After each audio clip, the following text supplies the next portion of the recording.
सरकारा जुदि आलादा रायजो होनो हाया जों किन्तु आलादा रायजोखौ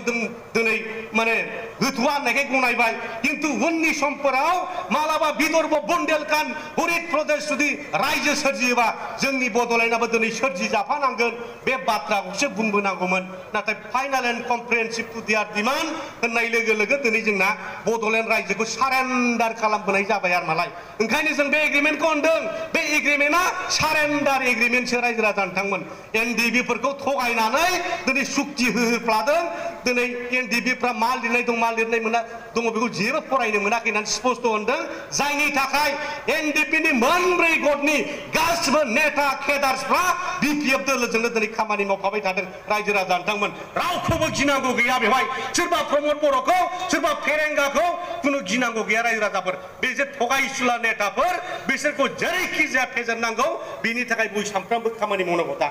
नैबे 12-15 दिनखौ एसे दायित्व लालायलायदो बे सोर प्रमद बेलाय सोर हेमन्त बिश्व शर्मा सोर बिश्वजित दैमारि सोर इमानुएल मोसाहारि सोर समनाथ बसुमतारी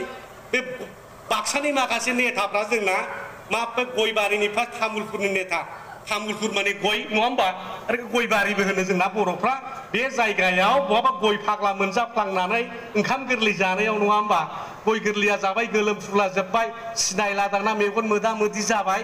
दाना गावनि बिनानावखौनो गावनि गोसोथोनो होननानै गोबाफ्राव फैफ्लांनानै एखेबारे माथायाव बुजानानै फिट जानाय मानसिफोरा मा बिसोर नङा होमबा ओरैनो माने बिमाया माखौ मोनगोन माखौ मोना खोस्लिजोंनो माथायाव देना होबा बेबादि अबस्था जागोन बिसोर रायजो राजा नोंथांमोन आन्दायनाय बिसोरनि आदा बे तामुलपुरनि माखासे नेताफ्रा बेसो जादों रायजो राजा नोंथांमोन जायोना जाया बे गय फाग्ला मोनजाफ्लांबा बिदि जायो आरो मा रायजो राजा नोंथांमोन